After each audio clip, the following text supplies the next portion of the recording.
Bang Immanuel? Immanuel? Ya. Masuk. Ya. Kristen Katolik atau Protestan? Saya Nasrani. Nasrani. Nasrani cabang apa, Bang? Bunglon. Cabang mana, Bang? Nasrani cabang mana? Kalau cabang Protestan sama kayak kalau Islam Muhammadiyah sama NU ya, ada cabang-cabangnya juga ya. Oh, nggak ada, itu organisasi, Bang. Bang tahu nggak dalam kitab Abang Kisah Para Rasul pasal 24 nomor 5, Nasrani itu sekte sesat loh. Telah nyata kepada kami bahwa orang ini adalah penyakit sampar, seorang yang menimbulkan kekacauan di antara semua orang Yahudi di seluruh dunia yang beradab, dan bahwa ia adalah seorang tokoh dari sekte orang Nasrani. Nah, ini orang sampar menurut orang-orang Yahudi. Itu Ya, saya cuma kasih data. Ya, itu menurut orang Yahudi. Malahan ia mencoba melanggar kekudusan bait Tuhan. Oleh karena itu, lah, apakah Paulus pernah mengaku sebagai Nasrani? Paulus itu mengaku sebagai Kristen, Bang, bukan Nasrani. Nasrani dan Kristen itu beda. Nasrani itu berasal dari asal kata Nazarion, Nazaret. Nah, kalau Kristen itu kan dari kata Kristos, konon katanya pengikut Yesus. Jadi kalau Nasrani itu istilah untuk orang-orang yang dianggap sesat oleh orang Yahudi. Tapi nggak masalah lah ya. Tidak masalah. Mungkin ada pertanyaan dari Bang Immanuel, ya. Mungkin Silakan, mau Bang. membahas tema Edis bahwa siapa yang raja seks, atau apakah Nabi Muhammad disembah orang Islam?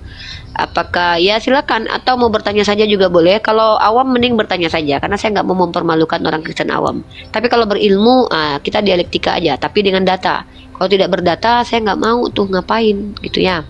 Silakan Bang Immanuel. Oke, Mbak Rifa, saya ini orang awam. Awam tahu kan awam? Iya, bertanya saja ya, Bang. Sempat baru aja masuk di roomnya Kak Rifa ini.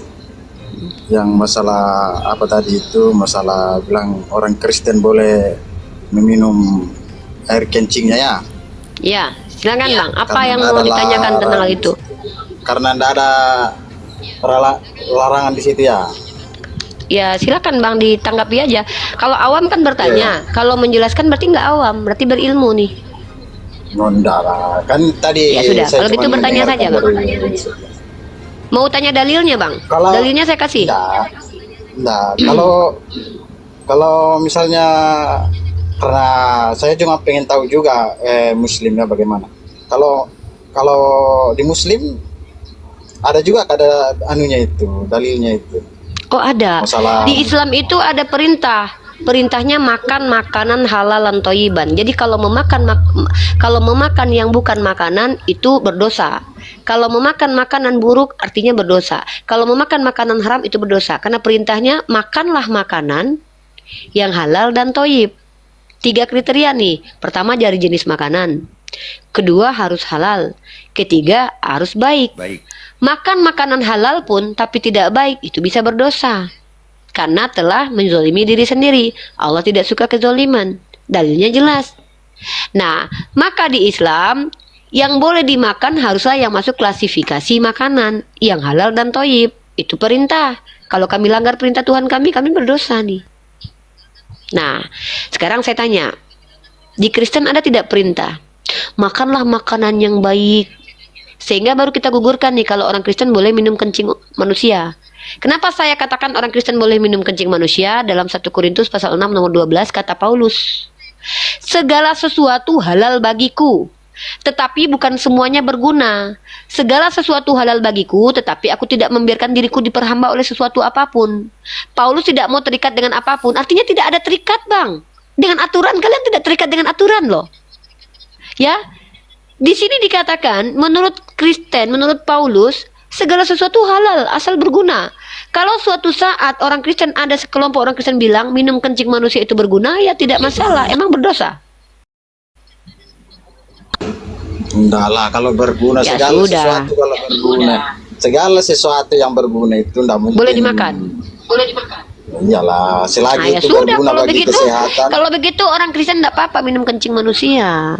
Kenapa Ya, memperolok kalau kami ndak yang ber- boleh minum kencing? Enggak lah, ngapain minum kalau enggak berguna? Kan jelas di situ berarti bahwa boleh kalau nggak? berguna.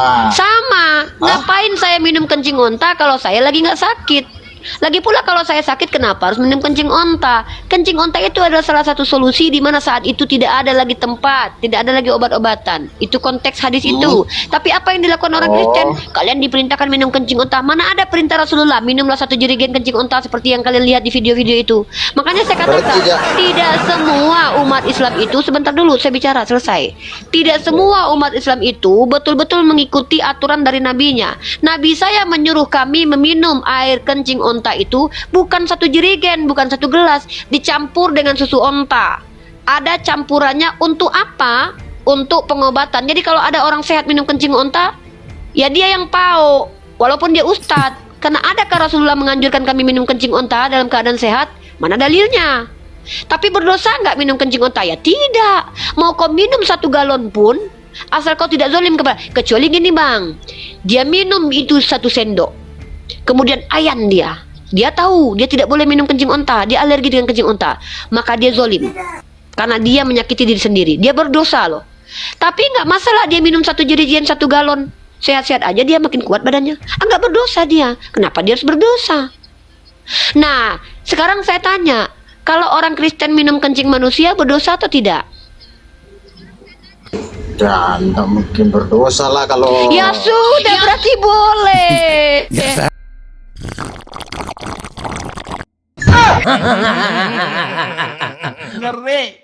salah dong yang dibilang Enggak, maksudnya boleh. Saya makan tai pun kalau berguna ya saya tetap makan kalau ada gunanya. Tapi kalau tidak ada gunanya ngapain? Bagus. Ya sudah, berarti boleh. Iya, Tidak ada hal haram di agama kalian. Inilah yang ngeri. Nah, inilah beda kita. Kalau di Islam, untuk meminum kencing onta saja, bayangkan loh. Coba di mute dulu yang double. Dengarkan baik-baik ini. Ini beda kita nih. Di Islam, untuk meminum kencing onta saja harus ada asbabnya dulu. Ya, dengarkan ini baik-baik nih. Inilah bukti sebenarnya pada dasarnya tidak dianjurkan minum kencing onta. Kenapa? Karena izin dari Nabi itu ketika ada asbab. Sama seperti poligami, sama seperti berperang. Maka perang, poligami, minum obat itu dilakukan dalam situasi tertentu. Siapa yang minum obat kalau sehat? Siapa yang poligami kalau sedang tidak ada masalah? Jadi Islam itu agama solusi. Sebelum masalah terjadi, Allah berikan perintah dan larangan. Contoh kata Allah, makanlah makanan halalan thayyiban. Untuk apa itu? Supaya kau sehat. Tapi sudah ada orang-orang yang tidak mengikuti aturan Allah, lalu dia sakit. Tetap ada solusi dari Allah. Dulu belum ada perusahaan tolak angin. Yang ada cuman apa? Sumber herbal. Bahkan uroterapi, pengobatan yang sudah dilakukan abad berabad oleh orang Yunani, orang Yahudi, orang Romawi, orang India, dimanapun berada, menggunakan air kencing manusia itu bahkan sudah dilakukan turun-temurun. Nama istilah terapinya apa? Uroterapi, terapi urin. Kalau orang-orang tersebut sebelum Islam datang menggunakan urin manusia, Islam menepis urin manusia, tapi boleh mengizinkan menggunakan urin onta. Maka secara medis ternyata ada kandungan dalam urin onta yang mampu menghabisi sel kanker. Tapi apakah sekarang ini kita bisa pakai urin onta? Loh, kalau ada tolak angin ngapain harus pakai urin onta? Emang berpahala kalau seandainya saya ganti? Enggak, yang berpahala itu ketika saya tepat menggunakan obat sesuai dengan perintah. Kalau tidak tahu sesuatu tanya kepada ahlinya. Saya sakit, saya tanya kepada ahlinya, dokter. Dokter bilang ini obatnya adalah tolak angin. Saya berpahala itu. Kenapa? Saya mengikuti kaidah Islam. Tapi yang berdosa adalah ada tahu dia cuma sakit mata, dia minum kencing onta berharap kencing onta menyembuhkan sakit matanya. Itu namanya goblok. Kecuali dia punya karya ilmiah. Kalau minum kencing onta nanti mata sehat. Makanya dalam Islam itu beramal tanpa ilmu namanya jahil. Gitu loh. Ia tahu, Nah, semakin dalam ia menggali. jadi saya tanya sekali lagi nih kepada Abang Immanuel. Dilarang nggak orang Kristen minum kencing manusia? Terakhir nih, konklusi nih. Baik, kalau dalam Alkitab kami tidak ada membahas masalah kencing Terima kasih. manusia atau enggak. Terima Nggak ada kasih. di- Udah. nggak ada Tidak dibahas ada dalam larangan di situ. kitab orang Kristen, larangan minum kencing manusia. Kalau tidak ada Nggak larangannya, ada maka juga hukumnya tertulis. apa? Boleh. Iya, memang tidak ada tertulis. Kalau tidak ada larangan, ada maka juga tertulis di situ masalah kencing. dengarkan dulu hukum dasar, Bang. Belajar hukum Iya. dasar, Bang. Pelajari hukum dasar, tahu arti hukum. Kalau tidak ada larangannya, maka jatuhnya Boleh. boleh.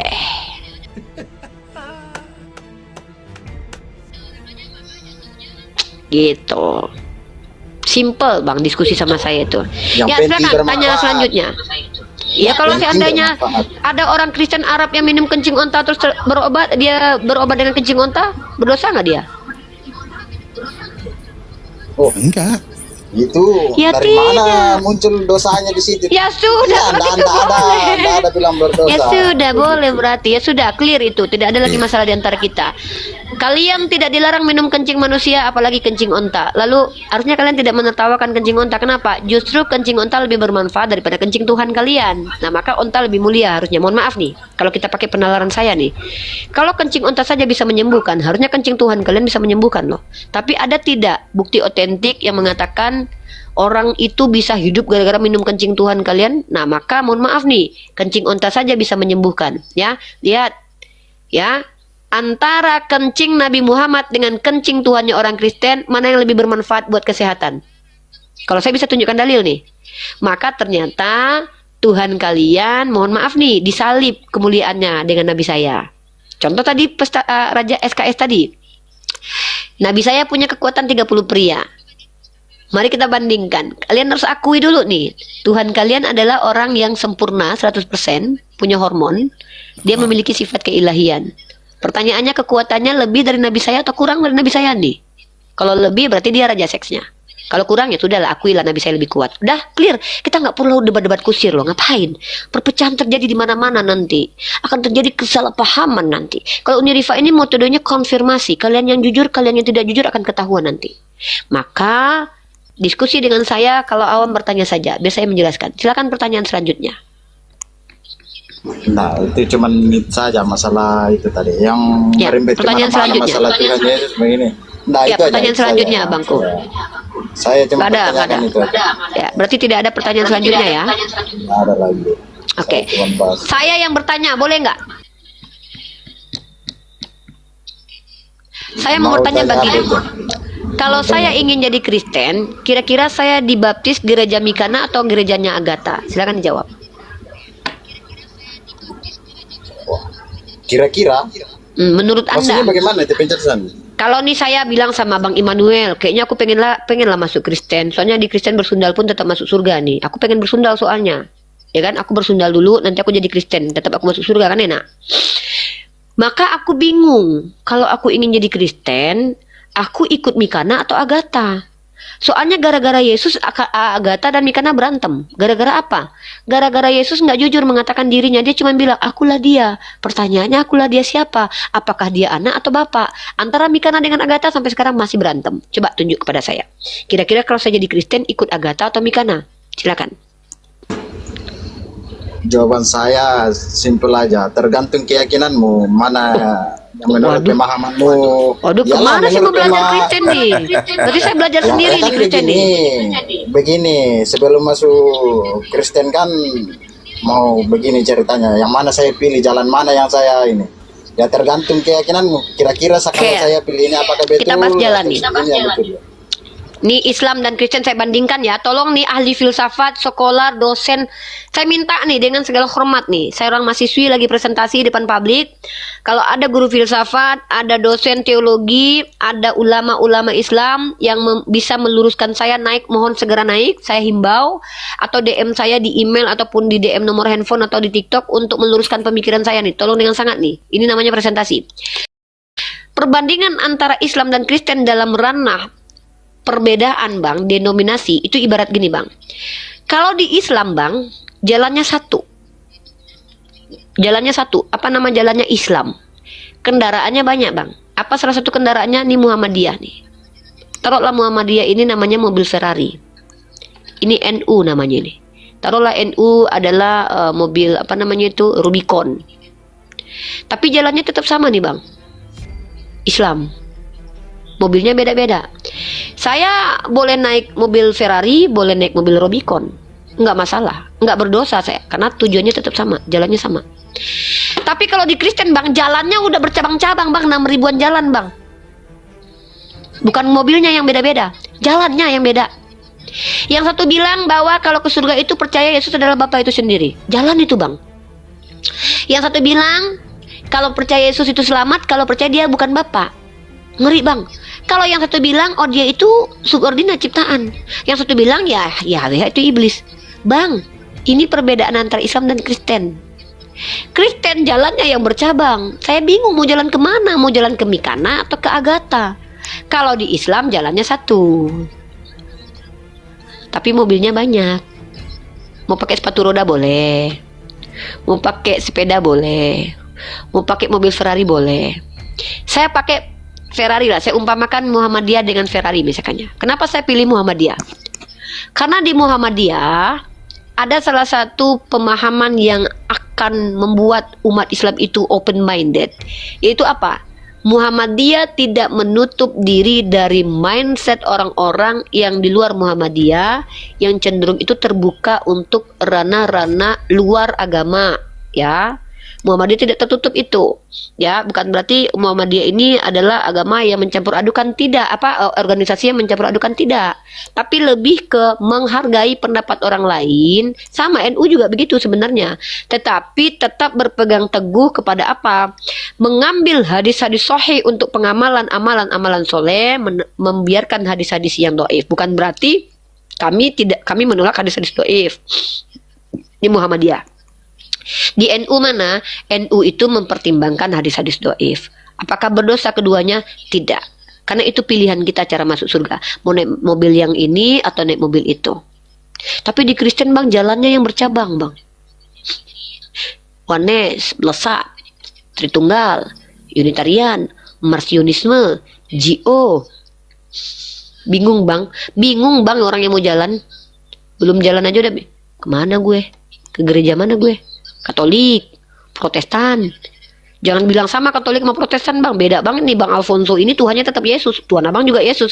Masalahnya abang Alfonso jumlah kitabnya 72 kitab, abang Immanuel 66 kitab.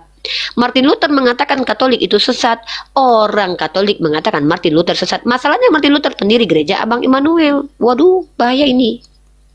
Nah, sementara Kiai Hashim Asy'ari dengan Kiai Haji Muhammad Dahlan itu satu guru, tidak saling menyesatkan. Organisasinya beda, Berkawan. tapi beliau memiliki satu guru yang sama. Keren loh bang Islam ini loh. Itu perbedaan kita.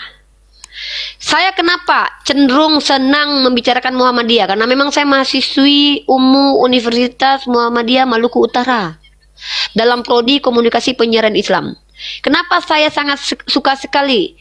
Jangan salah loh, saya adalah orang yang mengambil ilmu kepada orang-orang yang mengklaim dirinya di manhaj salaf, seperti Ustadz Khalid Basalama, Ustadz Syafiq Basalama. Saya mencintai mereka karena Allah. Tapi saya juga mengambil ulama-ulama dari kalangan Nahdlatul Ulama, salah satunya guru saya yang saya cintai karena Allah, Ustadz Gus Wafi. Beliau dari Probolinggo, ya, beliau dari Sidogiri, dan guru beliau adalah guru yang saya hormati juga, Singa Aswaja, namanya Kiai Haji Idrus Romli, Buya Yahya, kemudian Ustadz siapa namanya tuh, Gus Baha. Itu saya belajar dari mereka. Saya juga belajar kepada orang-orang Muhammadiyah, karena dosen-dosen saya orang Muhammadiyah. Jadi saya boleh mengklaim diri saya adalah orang salaf, boleh dikatakan NU, boleh dikatakan Muhammadiyah, tapi saya bukan Syiah. Tuh, saya bukan Ahmadiyah. Universitas Gitu. Muhammadiyah Sumatera Utara ya. Iya. Nah, jadi saya begitu. Kenapa saya bukan tidak berani berdebat dengan orang NU. Tapi saya tidak mau lancang mendebat orang NU karena jangan-jangan mereka baca 1000 buku, saya baru baca 2 buku. Pastinya Maka itu. antara mahasiswi dengan dosen kalau berdebat, dosen tidak mungkin menang. Karena kalau dosen menang melawan mahasiswi, dosennya berarti geblek. Pasti dosen akan mengalah. Masalahnya adalah di situ saya akan rugi, tidak dapat ilmu dari mereka guru-guru saya itu. Nah, itu bedanya Bang Immanuel antara Islam dengan Kristen. Nah, Jadi tolong umat Kristen yang naik ke sini yang betul-betul ingin tahu tentang Islam. Saya menghargai Bang Immanuel. Silakan jadilah Kristen terbaik dengan catatan kalau di hadapan Uniriva jangan berbohong. Contoh, ada tertulis dalam kitab saya dilarang poligami. Pas saya tanya mana ayatnya, nggak ada. Berarti itu menipu saya. Oh, saya nggak terima nih. Saya harus tanya mana dalilnya. Ada tertulis dalam kitab saya bahwa begini begitu. Mana bang tertulis? Ya ada, coba lihat sendiri. Kau yang bicara, kami pula yang membuktikan. Begitu. Gitu loh. Ya silakan siapa yang lain ayah, biar yang lain juga dapat kesempatan bicara. Iya, Bang apa nih? Manurung apa? Oh, ini Manuel tadi. Bang Manuel, masih ada lagi pertanyaan? Masih mendengarkan pembahasan. Masih ada pertanyaan? Saya kira cukup itu aja. Ya, Lord. respect. Satu pertanyaan itu kalau bisa dijawab dengan betul itu sangat bermanfaat begitu.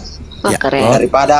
Daripada 10 pertanyaan baru jawabnya ndak Baik, ini kan sia-sia. Oke, mungkin saya jelaskan dulu bang cara menjawab ya. Gini bang, umat Islam itu tidak ada diberi kewajiban menjawab sesuai keinginan penanya. Tapi umat Islam itu diperintahkan untuk menjawab sesuai kemampuannya. Maksudnya apa? Semua pertanyaan itu bang tidak harus dijawab dengan iya atau tidak, bahkan diam pun adalah jawaban.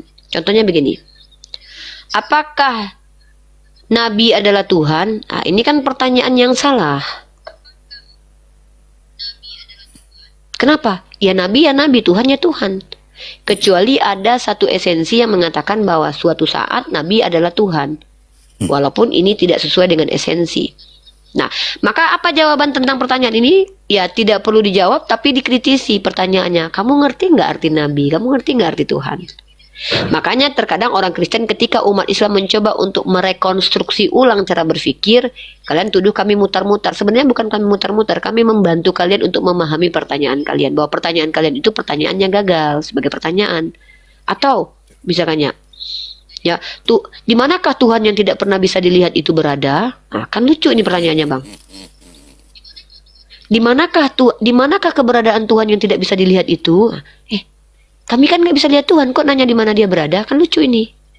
Maka cara kami umat Islam, sebagai umat Islam, kami harus meluruskan dulu, Bang. Kan sudah dikatakan kami tidak bisa lihat Tuhan, masa Abang tanya di mana dia berada? Sering ditanyakan sama umat Kristen kepada kami nih. Atau umat Kristen, mana Tuhanmu? Loh, kok nanya keberadaan Tuhan sama kami? Tuhan kami laisa kamitslihi syai'. Lucu nih kalau pertanyaannya di mana? Gimana bentuknya? Lucu nih pertanyaannya. Maka kami harus luruskan pertanyaan itu, Bang. Pertanyaan itu tidak relevan. Kalau abang saya yang bertanya baru benar. Contoh. Ya, contoh nih. Ya. Di manakah keberadaan Yesus? Itu wajar. Kenapa? Karena Yesus memang pernah diyakini berada di satu tempat. Maka kalau pertanyaannya sekarang Yesus ada di mana, itu pertanyaan relevan. Karena dalam satu waktu, dekade waktu tertentu, Yesus pernah diakui berada di satu titik tempat, yaitu Yerusalem. Maka pertanyaan di mana Yesus sekarang itu relevan. Tapi kalau bertanya di mana Bapak sekarang, nah ini juga tidak relevan. Karena menurut 1 Korintus pasal 6 nomor 16 1 Timotius pasal 6 nomor 16 bahwa dialah satu-satunya yang tidak takluk pada maut dan tidak ada satupun yang manusia yang bisa melihat dia. Maka kalau ditanyakan di mana dia, maka ini pertanyaan gagal sebagai pertanyaan. Begitu abangku. Gimana Uni? Nah itu juga sebenarnya salah kaprah, bertentangan dengan 1 Timotius pasal ke-6 nomor 16. Kalau ada yang mengatakan Bapak di surga, maka dia telah berkontradiksi dengan Timotius. Timotius kan menjelaskan, ya?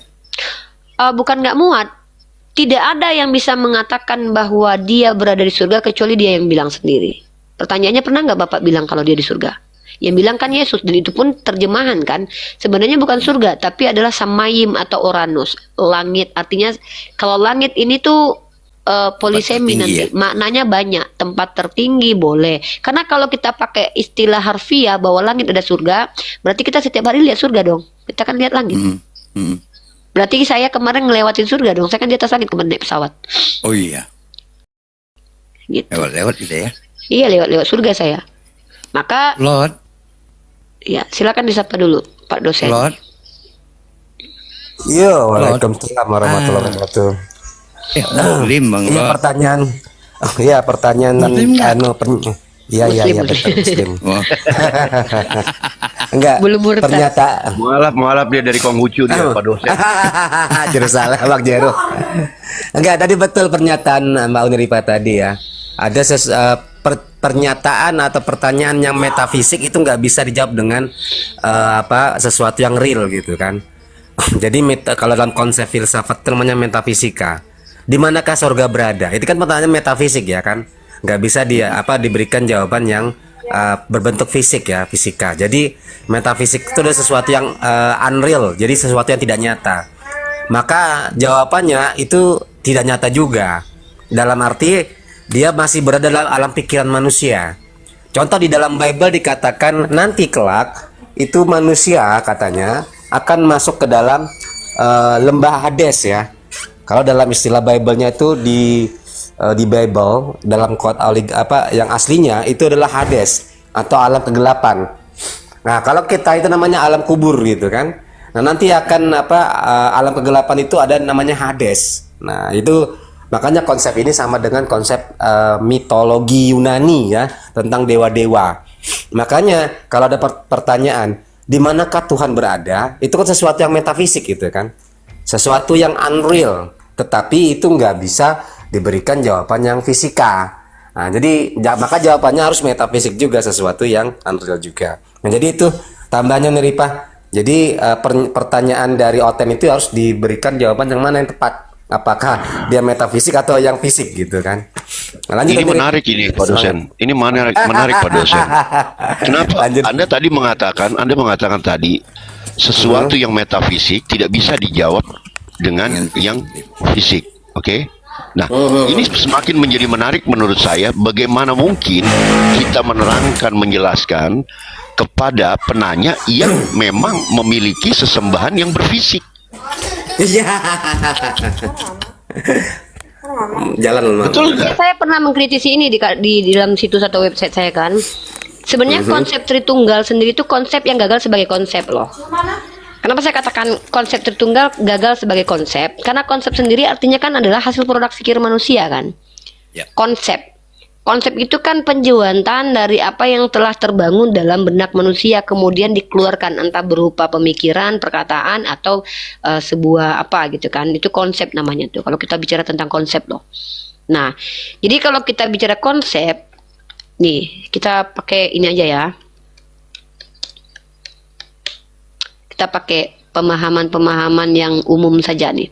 Konsep adalah rancangan atau buram surat dan sebagainya, ide atau pengertian yang diabstrakkan. Yang maksudnya dijuantahkan ya. Bahasa dijuantahkan ini maksudnya dikemukakan teman-teman semua yang ada dalam benak atau pikiran manusia. Nah, jadi konsep ini sendiri adalah ide atau pengertian yang diabstrakkan dari peristiwa konkret. Ingat ya, secara definisi loh. Bahwa konsep itu muncul dari hal yang konkret.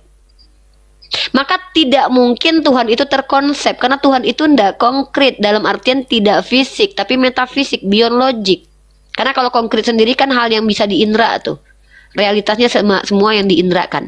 Kemudian kalau kita bicara rancangan dalam benak manusia, kemudian keluar rumusannya dan bisa disampaikan seperti una substansi tres personae, itu adalah konsep Trinity. Pertanyaannya muncul begini. Apakah Tuhannya orang Kristen itu terkonsep? Karena kalau diakui Tuhannya umat Kristen terkonsep, maka gagal sudah Tuhannya orang Kristen itu transenden. Karena kalau terkonsep berarti terindrakan secara konkret. Maka Tuhannya orang Kristen adalah Tuhan yang tidak transenden. Nah, kalau ditanya di Al-Quran, ada tidak tauhid tentang tauhid yang adalah konsep tentang Allah dalam Al-Quran? Tidak ada, karena tauhid itu bukan konsep tentang Allah. Saya tidak sepakat loh mengatakan bahwa tauhid itu bukan konsep tentang Allah, tapi tauhid itu konsep bagaimana menuhankan Allah. Karena tauhid itu kata kerja, mentauhidkan Allah, mengimani Allah sebagaimana perintah Allah. Maka Allah itu punya sifat, bukan terkonsep.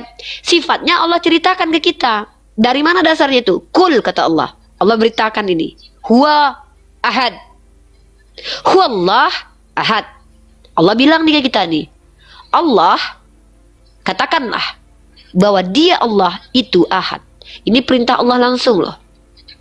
Maka tidak mungkin ada tauhid sebagai konsep Tuhan, kebagaimanaan Tuhan ada di Al-Quran. Karena Al-Quran bukan produk fikir tapi wahyu.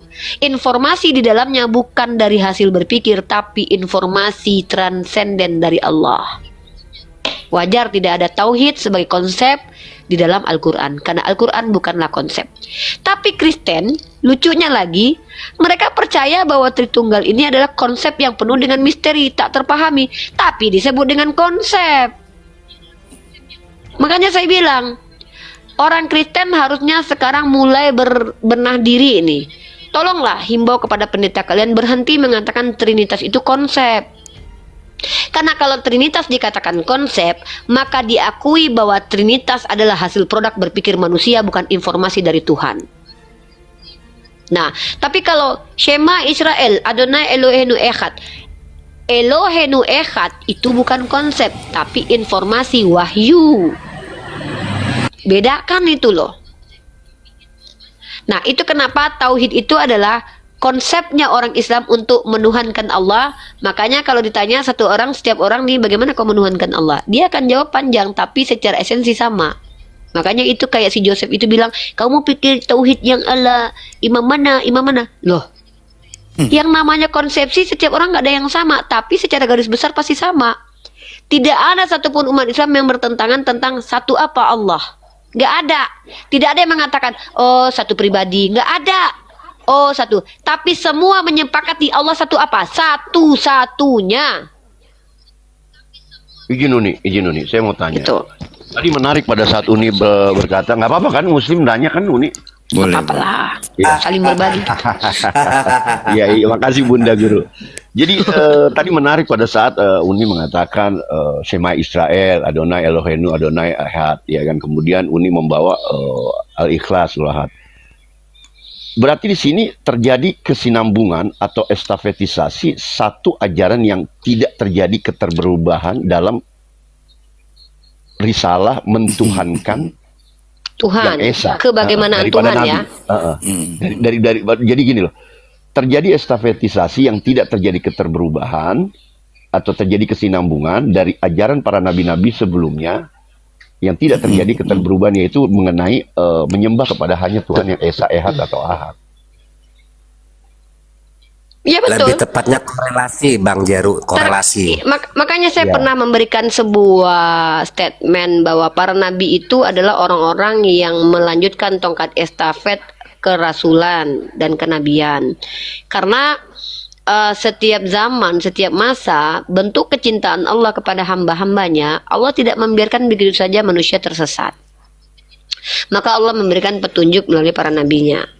Maka bahkan sebelum nabi-nabi ini diutus, Allah sudah tunjukkan ciri-cirinya dulu nih. Nabi itu akan bersifat seperti ini, berciri seperti ini. Namun hal itu sangat ambigu kalau kita merujuk kepada kitabnya orang Yahudi dan Kristen. Karena Nabi nggak ada syarat. Satu-satunya syarat kalau menurut orang Kristen terbantahkan oleh keimanan orang Yahudi, seorang nabi itu harus keturunan Bani Yakub. Padahal itu salah besar loh. Kenapa? Karena Ibrahim sendiri bukan keturunan Yakub. Nah, jadi kalau di iman Kristiani, syarat seorang menjadi nabi itu nggak apa-apa dia bejat, nggak apa-apa dia ngambil bini orang, nggak apa-apa dia telanjang bulat, nggak apa-apa dia bersundal, tidak masalah. Tidak ada kriteria seperti Islam yang dirumuskan oleh para ulama bahwa para al-anbiya itu harus memiliki sifat syidik, fatana, amanah, dan juga fatana, sidik, dan tabligh. 3 sifat wajib bagi Nabi, 4 sifat wajib bagi Rasul. Yang sidik ini, baik Nabi dan Rasul wajib memilikinya. Benar dia. Kalau dia pendusta, dia palsu. Maka para nabi itu tidak boleh berbohong walaupun dia bercanda. Makanya Rasulullah katakan dia tidak berbohong walaupun bercanda. Karena dia menyampaikan risalah. Karena Tuhan itu ketika mengutus nabinya, tentu yang diinginkan Tuhan manusia itu tidak susah untuk memahami nabi ini. Kognitifnya berjalan. Kalau orang nabi pernah berbohong sekali, kita juga punya kecurigaan. Lu aja pernah bohong, ngapain gue percaya sama lu? Maka nabi tidak boleh berbohong, tidak boleh. Kalau ada orang yang berbohong, maka probabilitas kebohongannya bukan hanya sekali bisa diukur. Kau pernah berbohong sekali, maka kau berpotensi berbohong lagi. Tapi kalau seumur hidup dia tidak pernah berbohong, maka tidak ada probabilitas dia berbohong. Karena dia orang yang sudah membiasakan diri tidak berbohong. Maka Nabi itu harus sidik, benar perkataannya. Kedua, dia harus fatonah, cerdas. Nabi Muhammad termasuk cerdas tidak? Bagaimana mungkin Nabi Muhammad tidak dikatakan cerdas, tidak pernah sekolah akademik, tidak pernah membaca literatur, tapi ketika malaikat Jibril memberikan wahyu, dia mengerti walaupun menunggu beberapa saat tuh. Iqra bismi rabbikal ladzi khalaq. Saya, an-nabi qiraati. Saya tidak bisa baca. Cerdas dong ini. Iqra bismi rabbikal ladzi khalaq. Saya tidak bisa membaca. Cerdas ini karena dia jujur. Saya nggak bisa baca. Tapi ketiga kali ketika malaikat Jibril peluk dan lepas, akhirnya beliau paham. Apa yang dimaksud dengan malaikat Jibril itu? Hati cerdas nggak ini Nabi? Cerdaslah. Cerdas dong. Dia lafazkan Iqra bismi rabbikal ladzi khalaq, selesai. Artinya dia orang yang tahu bahwa maksud malaikat Jibril tanpa malaikat Jibril jelaskan. Kenapa malaikat Jibril? Ini hebatnya Islam nih. Sekelas malaikat Jibril saja tidak diizinkan menambahi Al-Quran loh. Apa salahnya malaikat Jibril bilang begini? Iqra bismi rabbikal ladzi khalaq. Langsung si Nabi Muhammad, saya nggak bisa baca. Bukan itu yang saya maksud. Maksud saya kan diutus Tuhan nih. Apa salahnya malaikat Jibril menasehati Nabi Muhammad? Maksud saya gini loh Nabi Muhammad, saya kan seorang malaikat Jibril nih. Saya diutus Tuhan. Kalau malaikat Jibril mengatakan itu, dia gagal sebagai Rasulullah. Tercampur. Kenapa? Dia telah mencampur perkataan Allah dengan perkataannya sendiri. Keren Islam ini. Maka tidak ada perkataan lain selain Iqra bismi rabbikal ladzi khalaq. Iqra bismi rabbikal ladzi khalaq. Tapi bukankah malaikat Jibril pernah bicara kepada Nabi sesuatu yang berdasarkan keinginannya? Ada. Ketika malaikat Jibril ingin menghancurkan orang-orang Taif. Karena waktu itu dia tidak membawa wahyu.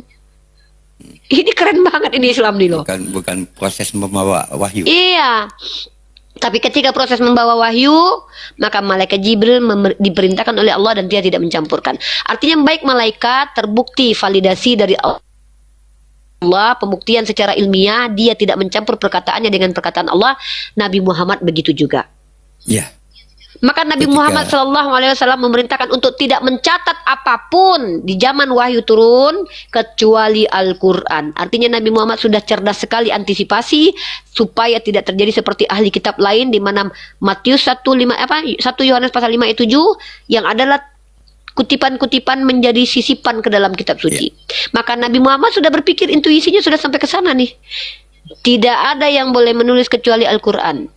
Tapi ketika setelah selesai penyampaian wahyu, boleh menulis hadis. Boleh. Makanya hadis itu ditulis 202 abad setelah hijrahnya Nabi Muhammad ke Madinah. Kenapa begitu? Keren banget sistematikanya pengajaran Nabi loh. Waktu wahyu masih turun, Rasulullah larang untuk menulis kecuali Al-Quran. Tapi setelah selesai diizinkan menulis. Kenapa? Karena memang tidak semua manusia itu bisa paham langsung seperti Nabi yang memiliki sifat fatonah, cerdas. Ada seperti orang-orang suku Baduy yang bertanya berkali-kali tentang apapun Al-Quran kepada Nabi. Mereka tidak ngerti. Tapi ketika itu sampai kepada para sahabat, Ibnu Abbas, Ali bin Abi Thalib, apakah banyak bertanya mereka-mereka itu? Ya. Mereka orang yang tidak paling banyak bertanya karena mereka sudah paham. Jadi tafsiran itu bukan dibutuhkan Al-Quran, tapi kita yang butuh tafsir Al-Quran. Karena Nabi sendiri tidak ditafsirkan oleh malaikat Jibril. Bahkan malaikat Jibril ketika bertemu dengan Rasulullah itu duduk, kakinya didekatkan. Apa arti iman? Ada nggak malaikat Jibril menjelaskan panjang kali lebar tentang iman? Nggak ada. Karena Nabi ketika ditanya sudah mengerti, fatonah, cerdas.